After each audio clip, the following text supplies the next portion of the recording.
Hey there, lab rats, Catch here. A lot of my friends have lately been getting into lifting, and I don't know why, but I just can't seem to get into it myself. Maybe I just lack the proper motivation. The motivation to look like a uterus, to be exact, and of course, where there is motivation, there is obsession. So that's why this week I took a break from shoveling dirt on a celery field, shoveling being one of my many talents as a Serbian alongside baking pastry and committing genocide. Anyway, I took a break from all of that and thought I could make a video on steroids and rant about bodybuilding in general. Another thing that always put me off was gyms. Maybe it's because I live in a small town, but they're always in some old buildings, possibly basements, and joining those feels like joining a cult. I'm introduced to this room by these people whose every other word seems to be gains and like to act nice, but none of them are trying too hard to conceal the spite that they actually feel for some reason. Can't really blame them, though the number of testicles per square meter of this place is making me uncomfortable as well. The atmosphere is so thick with testosterone I can barely breathe, and I'm starting to think maybe some of these guys here were actually women at some point, but the air made them mutate. Then the gym leader comes in, the alpha testicle, that ironically by now probably has no testicles, and while he prepares the joining ritual and kisses his biceps, I'm shocked by the fact that I am in a room full of people on torture machines screaming and grunting, and scared by the fact that I am the only one who realizes this. Maybe this is the alpha testicle's evil scheme. Maybe he secretly gets off to it, although to be fair I doubt he gets off to anything these days. Speaking of me only realizing, the walls are covered with clearly photoshopped images that are scientifically designed to make your body feel like shit, so that you keep spending money trying to look like them, even though you clearly can't because A, your genetics don't allow it, and B, even if it did, it would take massive time sacrifices and diet restrictions that simply aren't worth it.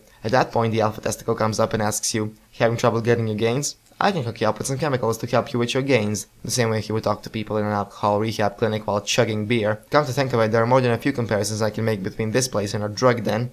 Both bodybuilders and drug addicts start because they've seen a friend do it, who made them try it, and they didn't like it at first, but they convinced themselves that they do. And now that you're finally getting results, you aren't satisfied anymore and want to get bigger and bigger, the same way an addict keeps chasing a dragon. And as he moves from weed to pills, you move from proteins to creatine, and it's only a matter of time before both of you start shooting things up your veins. Speaking of shooting things up your veins, this is supposed to be an educational video about steroids, so let's motherfucking educate. Your muscle cells, which form your skeletal muscles, contain little cylinders called myofibrils. Myofibrils are protein formations that have the ability to contract, and when a bunch of them do, you get movement. But how do muscles grow? When you exercise, these myofibrils tear. You're actually destroying your muscles so that when you rest, so-called satellite cells add themselves to those torn myofibrils, regenerating them, but also making them bigger. They overcompensate the regeneration to reduce the risk of tearing next time. That's why if you do 20 push-ups today, you will feel sore, but tomorrow, once your muscles have regenerated, you can do 20 push-ups again, just this time without feeling sore. And it's also why you need to keep upping the number of push-ups if you want bigger and bigger results. So that's how you acquire gains, but what influences how much your muscles grow? Well, a lot of things. One of them being testosterone. While your muscles regenerate, higher levels of testosterone cause more protein to be added in the process, allowing much better results for a regular amount of training. And this is where anabolic-androgenic steroids come in. These steroids are all derivatives of testosterone and thus have the same effect on your muscles as testosterone. So what's so wrong with taking them? Balls. What? Small, wrinkled, impotent balls. Also depression. The thing is, once your body senses high amounts of testosterone, it stops producing its own supply.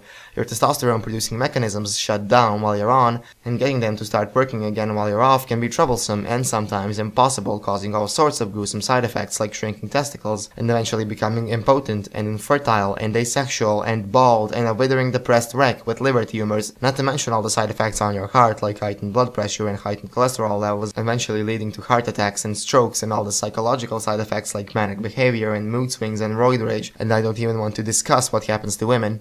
Plus, it's eventually futile because when you get off, you lose most of what you gained while you were on. If bodybuilding is joining a cult, then taking steroids is selling your soul to the devil. Once again, I have to apologize for sounding hysterical, but the fact is, bodybuilding is a big sack of liquid bullshit. Ask yourself why it is you started bodybuilding. To look good? Because it seems to me being in the gym turned your goal into trying to look like a freak.